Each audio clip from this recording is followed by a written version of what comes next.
오늘 우리에게 주시는 하나님의 말씀은 요한복음 21장입니다. 요한복음 21장 15절로 13절까지의 말씀을 한 절씩 교독하겠습니다. 그들이 조반 먹은 후에 예수께서 시몬 베드로에게 이르시되 요한의 아들 시몬아 네가 이 사람들보다 나를 더 사랑하느냐 하시니 이르되 주님 그러하나이다. 내가 주님을 사랑하는 줄 주님께서 아시나이다.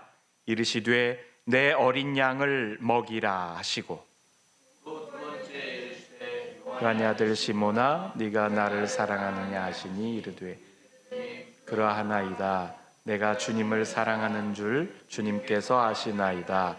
이르시되 내 양을 치라 하시고 세 번째 이르시되 요한의 아들 시몬아 네가 나를 사랑하느냐 하시니 주께서 세 번째 네가 나를 사랑하느냐 하심으로 베드로가 근심하여 이르되 주님 모든 것을 아시오매 내가 주님을 사랑하는 줄을 주님께서 아시나이다. 예수께서 이르시되 내 양을 먹이라.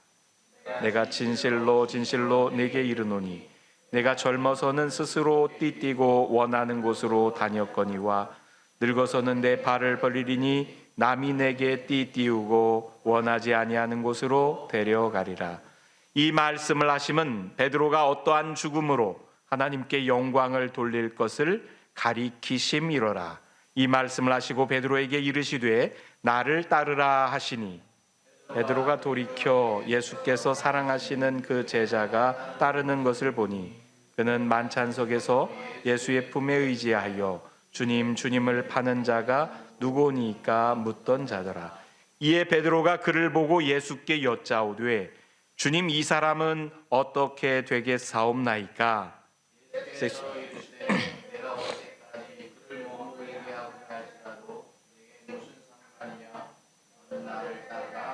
같이 읽습니다. 이 말씀이 형제들에게 나가서 그 제자는 죽지 아니하겠다 하였으나 예수의 말씀은 그가 죽지 않겠다 하신 것이 아니라 내가 올 때까지 그를 머물게 하고자 할지라도 내게 무슨 상관이냐 하신 것이로라. 아멘. 기도드립니다. 살아계신 하나님의 영이시여 이 시간 우리들 가운데 임재하여 주시옵소서. 주의 말씀을 전하는 종의 입술을 다스려 주셔서 온전히 하나님의 말씀만 선포되게 하시옵고 말씀을 듣는 저희의 귀와 마음을 열어주셔서 주의 말씀을 청종하는 인생 되게 하옵소서. 예수님 이름으로 기도드리옵나이다. 아멘. 우리 사랑하는 공동체 교우 여러분, 저는 오늘 제 목회 여정의 마지막 강단에 섰습니다. 사랑의 공동체는 2017년 부활절 두 번째 주일에 합류해서 8년 조금 더 됐지요. 함께 한 지가 8년 조금 더 되었습니다. 개인적으로는 1995년 성남의 작은 교회에서 전도사로 이렇게 시작해서 목회자의 길을 걸은 지 30년이 되었습니다. 한국에서 전도사, 부목사, 그 부교역자로 10년 가량을 보냈고 미국에서 담임 목사로 20년 가량을 보냈습니다. 한 사람이 세상 앞에 자기에게 주어진 소임을 다했다 이렇게 말하는 것은 쉽지 않을 겁니다. 나는 남편으로서의 내 소임을 다했어. 가장으로서의 소임을 다했어. 이렇게 말하는 것도 쉽지 않겠지요. 기업체를 이끌거나 또 나라를 이렇게 공직에 있는 사람들 역시 자기에게 주어진 소임을 내가 다했다, 완수했다 그렇게 말하기는 쉽지 않을 겁니다. 이민교회 목회자로 저도 팬데믹 이후의 변화 속에서 또 이렇게 버티기도 하고 또 그러다가 은퇴의 순간을 이렇게 맞는데 간단히 이렇게 이야기할 수 있는 것도 아니고 또 이렇게 쉬운 일도 아닌 것 같습니다. 여러 사람이 제가 이제 물러나겠다는 이야기를 하니까 그동안 수고했어요, 애썼어, 이런 말들을 이렇게 건네주시는데 그때마다 스스로에게 이렇게 던져지는 질문들이 있습니다. 내가 정말 수고했나? 잘 달려왔나? 사도 바울이 그러잖아요. 달려갈 길 다 가고 이제 관제에 부어지는 것처럼 자기를 다 드렸다, 이런 표현을 쓰는데 나도 그랬나? 내가 걸어온 길이 정말 내 길이었나? 그런 물음들이 이렇게 던져지더라고요. 이 목회 자리에서 물러나는 순간을 맞으며 제 마음에 가장 먼저 떠오른 단어는 쉼표였습니다. 마침표가 아니라 쉼표입니다. 사실 기독교인의 삶에는 쉼표가 마침표를 대신하는 경우가 많습니다. 세상이 마침표라고 여기는 것도 우리 신앙인들의 입장에서는 그게 마침표가 아니라 쉼표야.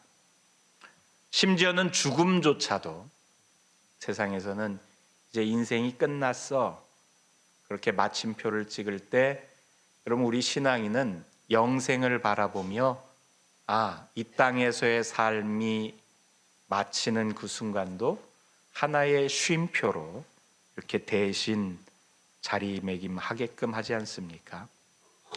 부활을 믿기에 십자가를 두려워하지 않는 그런 것이 우리 기독교 신앙입니다. 오늘 말씀 속에 등장하는 베드로도 마침표를 찍은 줄 알았는데 자신의 인생이 그 순간 쉼표였었다는 것을 경험합니다. 예수님을 3번이나 부인하지요. 얼마나 호언장담을 했습니까?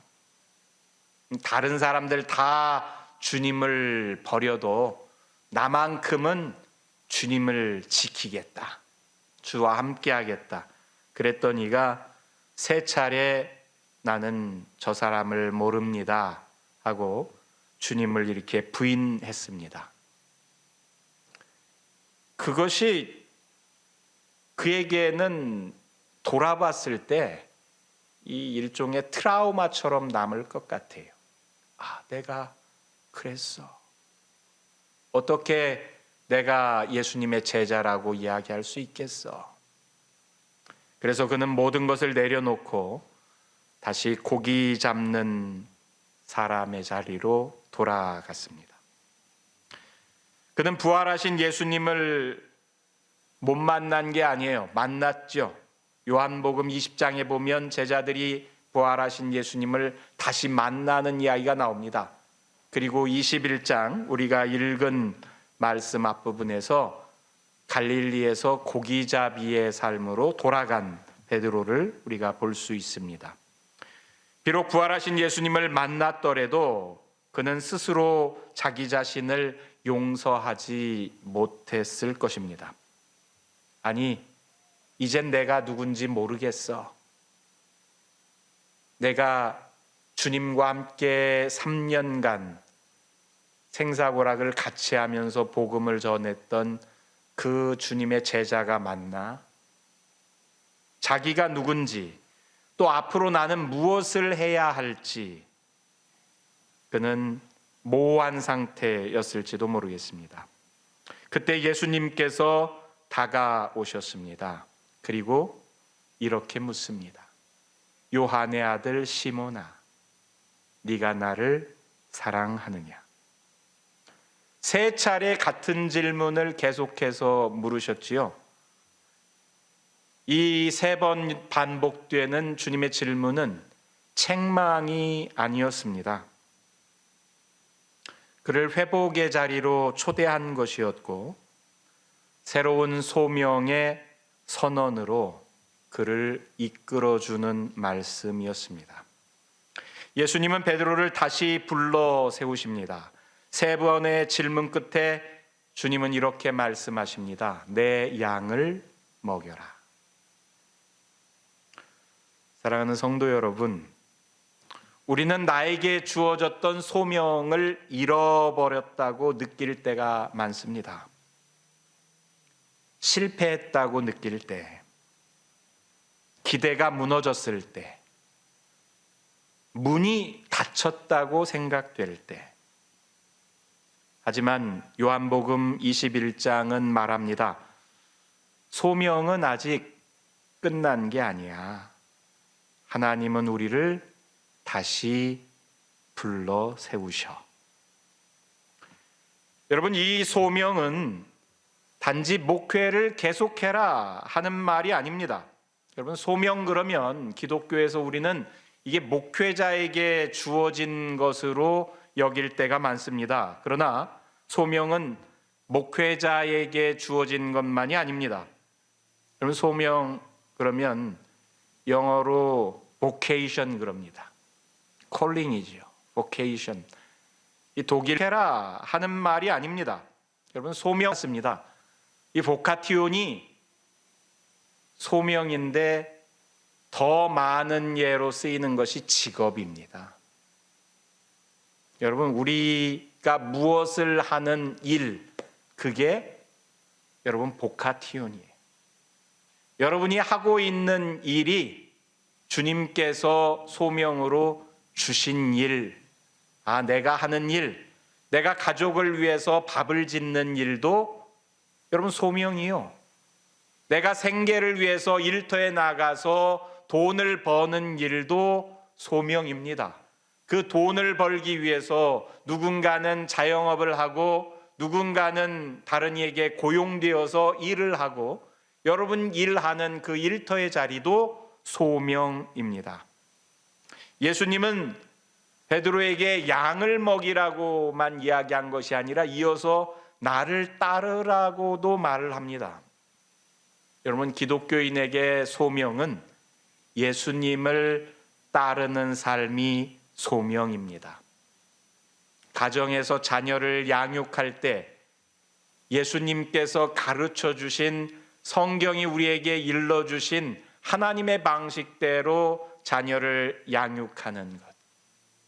가정에서 자기 배우자를 자기 몸보다 더 아끼고 사랑하는 것. 그 여러분 부부에게 부여된 소명 아닙니까?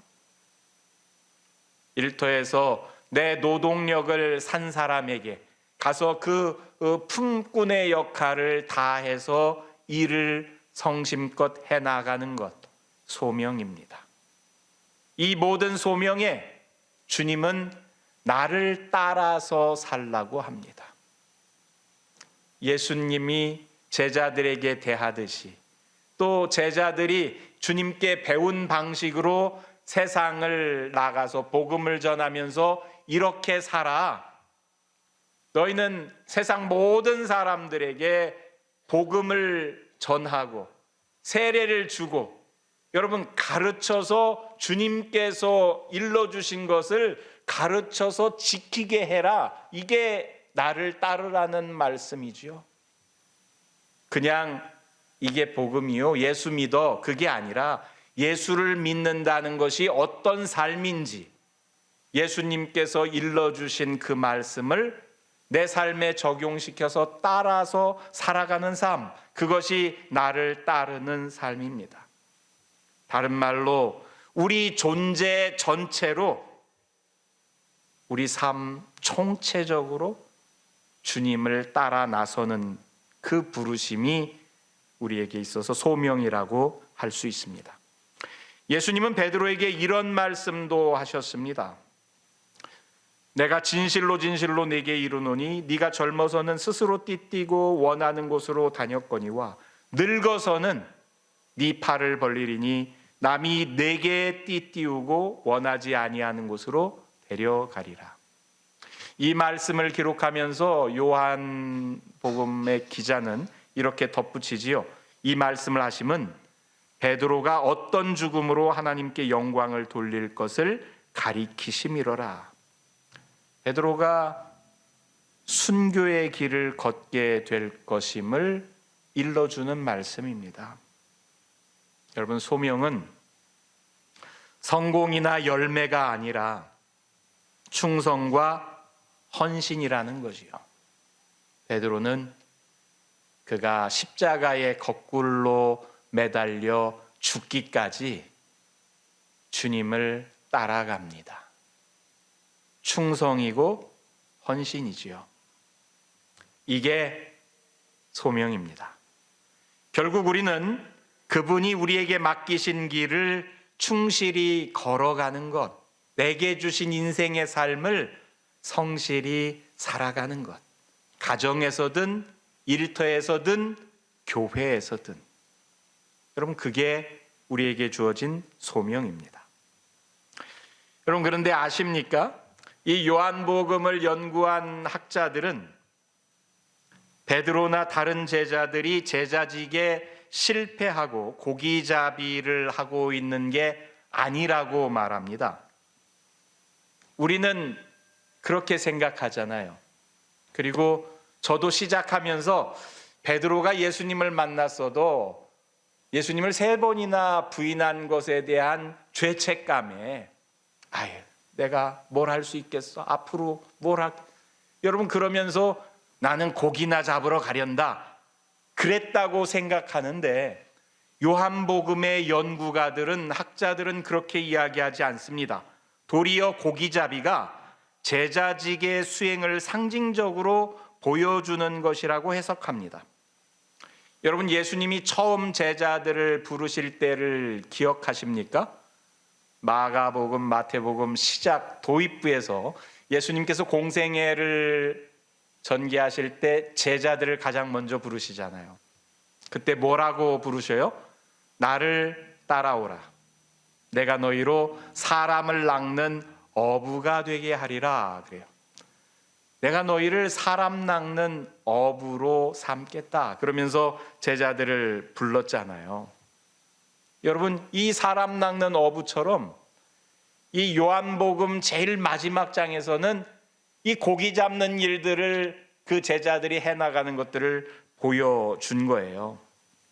요한복음의 연구가들은 요한복음 21장, 이 마지막 장의 위치와 기능에 대해서 놀라운 말을 합니다. 이런 표현을 써요. 요한의 사도행전적 에필로그다. 여러분, 이게 무슨 말인고 하니, 에필로그가 뭐예요? 본래의 이야기가 다 끝났어요. 그러죠? 그리고서는 후기로 덧붙는 말이 에필로그잖아요. 요한복음은 1장에서 20장까지로 그 이야기가 종결됩니다. 끝나요. 그리고 21장은 후기로 그 다음에 에필로그로 덧붙여졌다는 거예요. 여러분, 실제 20장을 보면은요, 요한복음에 이런 말씀들이 있지요. 제자를 파송하고 또 왜 요한이 지금까지 자기가 책을 썼는지 그 이유를 기록합니다. 예수께서 또 이르시되 너희에게 평강이 있을지어다. 아버지께서 나를 보내신 것 같이 나도 너희를 보내노라. 이 말씀을 하시고 그들을 향하사 숨을 내쉬며 이르시되 성령을 받으라 그래요. 제자를 파송하는 이야기가 요한복음 20장에 나옵니다. 베드로도 여기에 있어요. 요한도 이 자리에 있습니다. 도마 빼고는 다 있었어요. 여러분, 이 제자들에게 성령을 받아 하고서는 예수님께서 숨을 불어 넣어 주셨대요. 마치 창세기에서 루아흐, 하나님께서 숨을 불어 넣어 주시니까 여러분, 흙이 살아있는 생명이 돼서 사람이 된 것처럼 예수님께서 성령을 제자들에게 불어넣어 주셔요. 성령을 받은 거지요. 오순절 성령 사건이 일어난 것과 같은 기록을 지금 요한복음 20장은 하고 있는 거예요. 그렇게 성령을 불어 넣어 주신 다음에 예수님께서 어떻게 하셨어요? 제자들을 파송합니다. 아버지께서 나를 보낸 것처럼 이제 나는 너희들을 보낸다. 여러분, 그래서 예수님의 제자들은 파송받아서 자신들이 감당할 사역을 위해서 떠납니다. 여러분, 이렇게 주님께 성령 받아서 파송받은 사람이 죄책감에 여러분 다시 물고기 잡으러 간다고요? 말이 안 되지요. 성령을 받아서 오순절 사건처럼, 마가의 다락방 사건이 여러분 요한복음에서는 다르게 기록이 되는 거예요. 예수님께 성령 받아가지고 사명을 받아서 아버지께서 나를 보낸 것처럼 나도 너희를 보내니까 가라. 그래서 지금 갑니다.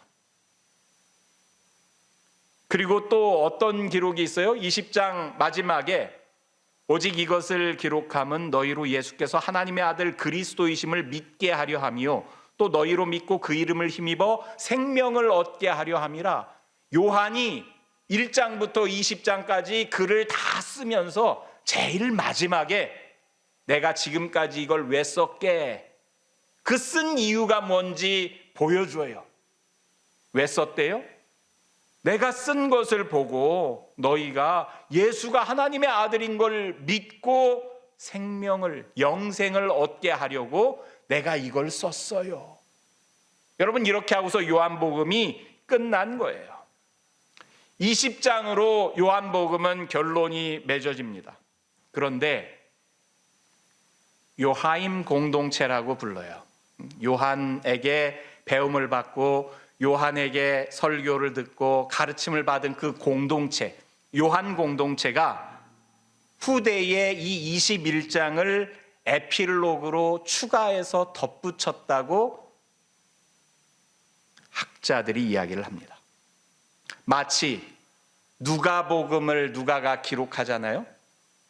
옛날에 역사를 이렇게 쓰는 방식 중에 하나가 어떤 사건에 대한 보고를 다른 사람에게 리포트로 하는 거예요. 데오빌로 각하에게 저 갈릴리에서 예수라는 사람이 무슨 일이 있었는지 내가 기록해가지고 각하에게 편지로 이렇게 보냈는데 그게 역사의 한 표현 방식이에요.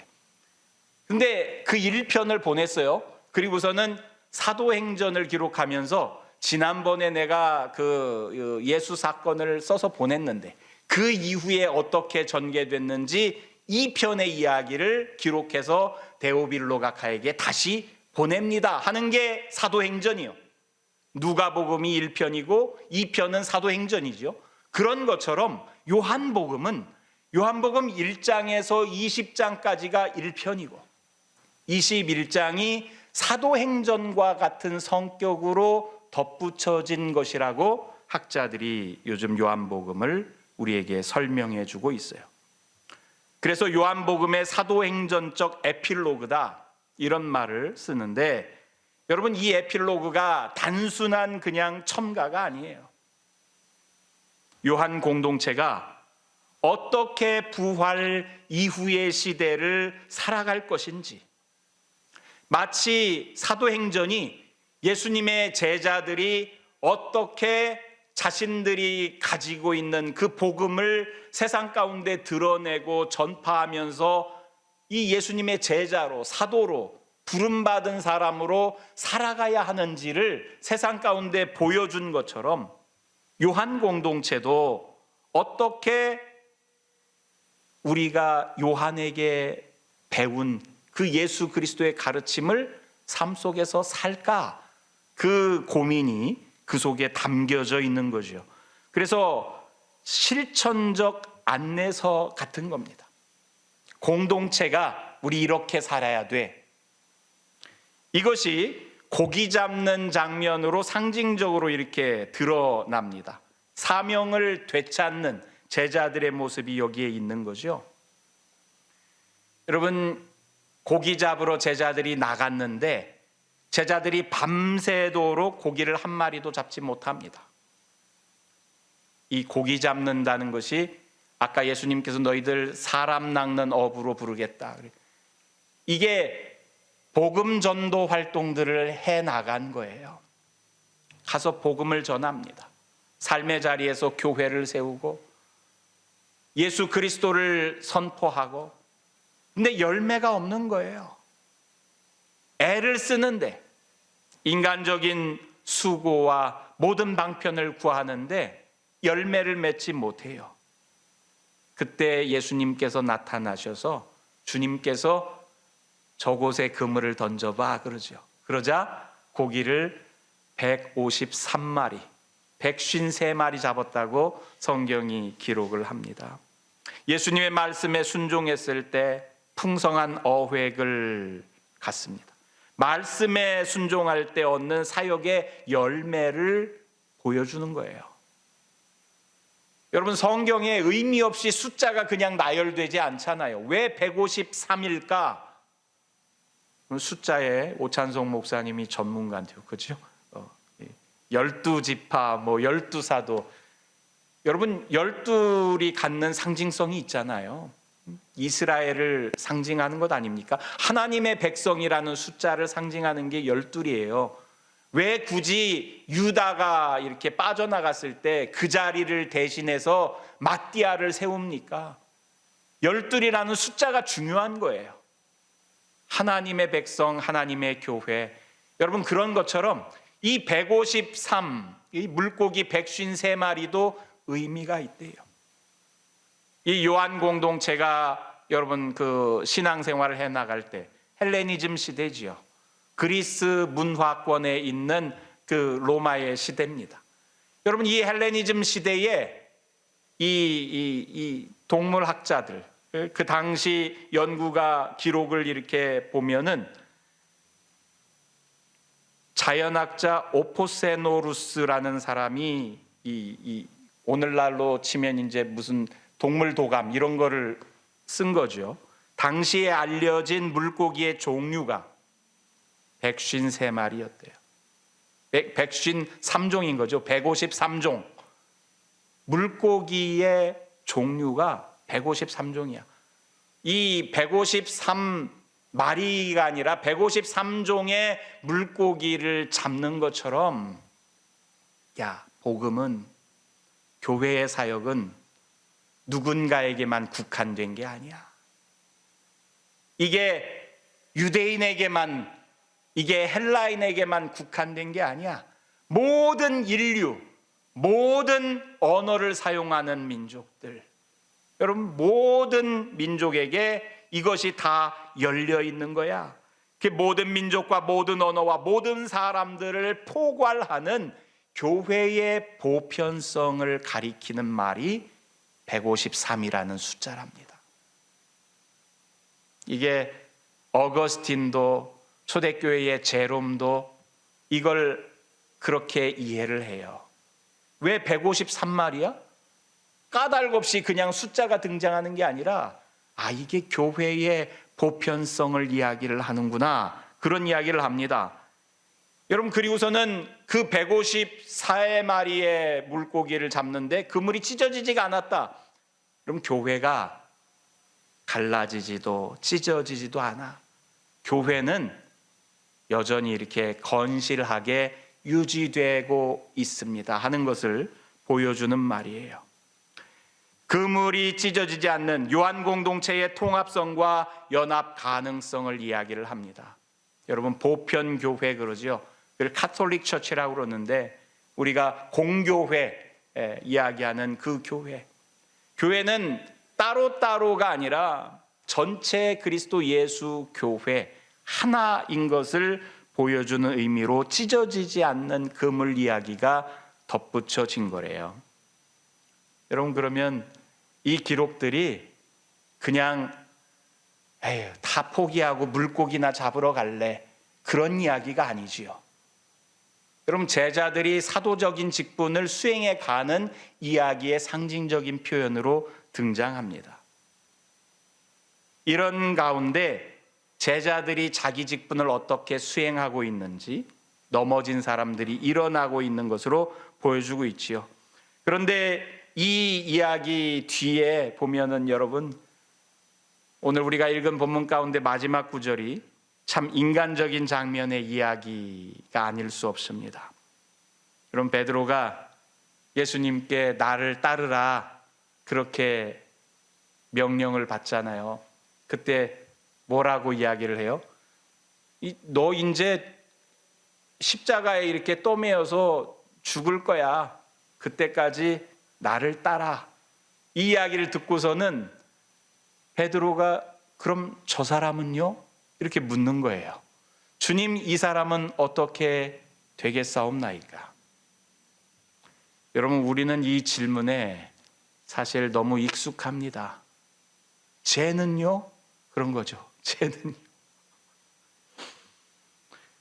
왜 나는 이 길을 가야 하죠? 쟤는 저 길을 가는데. 다른 사람은 왜 더 쉬운 길을 가죠? 나는 어려운 길을 가는데. 아니, 나는 힘겨운데 그 사람은 왜 지금 잘 되고 있지요?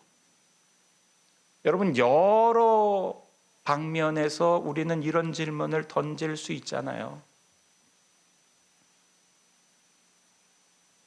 누군가 비교하면서. 그렇죠.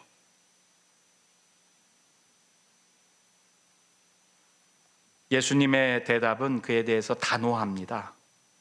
그가 어떻게 되든 네게 무슨 상관이냐? 너는 나를 따르라.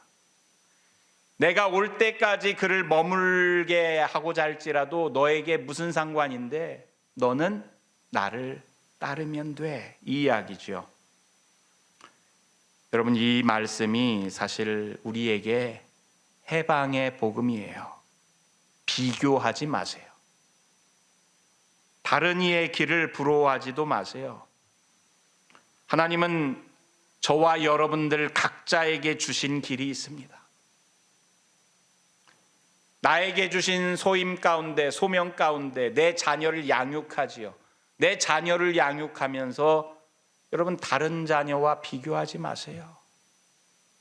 뭐 엄친아 그런 말 하잖아요. 엄마 친구의 아들은 엄마 친구의 아들은 이렇게 잘 나가는데, 그러면서 우리 아이를 보지 말라는 것이요. 내 아이는 나에게 주신 소명으로 감당하고 키우는 거죠. 여러분, 모든 소명이 다 그렇습니다. 배우자로서 나에게 주어진 소명, 여러분, 다른 배우자하고 견주면 안 되죠. 사람마다 사명이 다릅니다. 사람마다 시기도 다르고요. 사람마다 열매도 다릅니다. 여러분, 오늘 우리가 겪는 갈등과 낙심의 많은 부분은요, 자신에게 주어진 소명은 있고 남의 소명을 부러워하는 데서 비롯됩니다. 다른 사람이 보여주는 것들 때문에 내 소명이 하찮게 여겨지는 경우도 있고 내 소명을 잊기도 합니다. 여러분, 사실 이 말씀을 덧붙인 요한임 공동체에 숨어있는 의도가 있어요. 질문은 베드로가 던지죠. 주님, 이 사람은 어떻게 되겠습니까? 이 사람이 누구예요? 요한을 두고 하는 이야기예요. 요한이라고 대놓고 소개하지도 않죠. 주께서 사랑하시는 제자. 이 요한복음이 은근히 이렇게 자기를 드러내는 저자가 자기 잘난 체 이런 게 있어요. 우리 정경으로 채택되지 않았는데 도마복음이라고 불리는 책은 더 그래요. 이런 책들이 가지고 있는 특성들이 있는데 그 이야기는 뭐 차치하고, 무슨 의도가 있냐? 여러분, 12명의 사도들이 있어요. 그죠? 가룟 유다가 배반하고 떠나고, 그리고 가룟 유다를 대신해서 마띠아가 이렇게 12사도 가운데 오잖아요. 이 12명의 사도 모두가 다 순교합니다. 요한만 빼고. 요한은 자연사하지요. 늙어 죽을 때까지 살아요. 그래서 나중에 여러분, 그 1세기 말이 이렇게 다 되어갈 때 요한복음, 요한계시록을 기록할 때까지 살잖아요.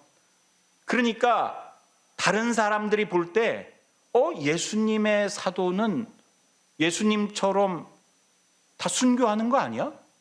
십자가에 못 박혀서 돌아가시거나 아니면 참수당하거나 아니면은 많은 제자들이 창에 찔려서 죽고 다 순교합니다.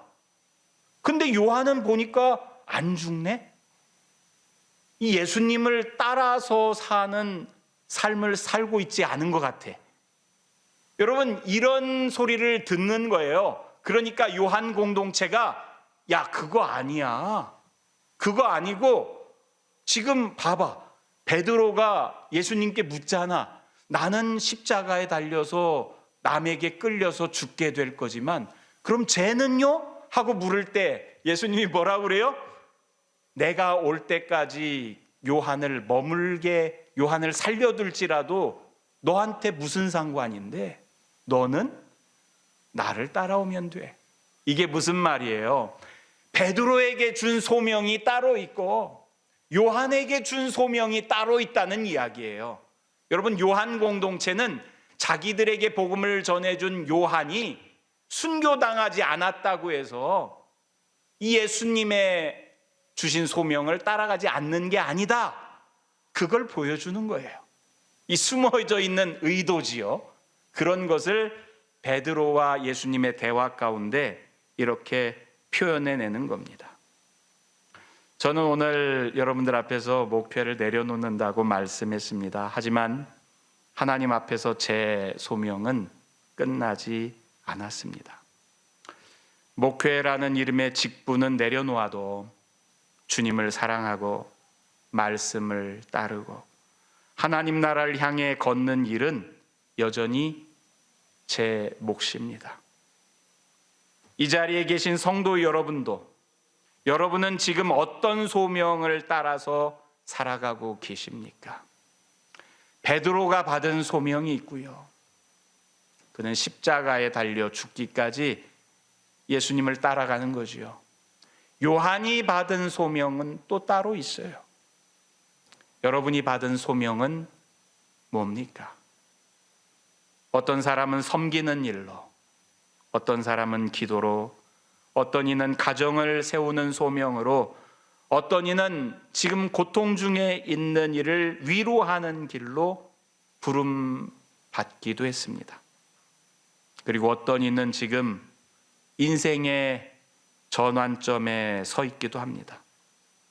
반려자를 떠나보낸 남아있는 배우자의 자리에 있는 분도 있고, 은퇴를 앞두고 있는 분도 있고, 또 사랑하는 공동체가 점점 쇠약해지는 것을 보며 가슴 아파하는 이들도 있습니다. 그 모든 자리에서 주님은 우리에게 말씀하십니다. 너는 나를 따르라. 지금이 마침표가 아니라 쉼표다. 주님은 오늘도 여러분의 이야기를 쓰고 계시는 거예요. 요한 공동체는 요한복음이 끝났어도 21장의 이야기를 자기들의 이야기로 써가며 이어갑니다. 사도들이 예수님의 복음이 끝났어도 자신들의 이야기를 계속 써나가는 것처럼 사랑하는 공동체 교우 여러분, 목회의 자리에서 내려오지만 저의 소명은 아직 끝나지 않았다고 했잖아요. 여러분의 소명도 끝나지 않았어요. 여전히 계속되고 있습니다. 오늘 주님께서 하시는 말씀, 너는 나를 따르라.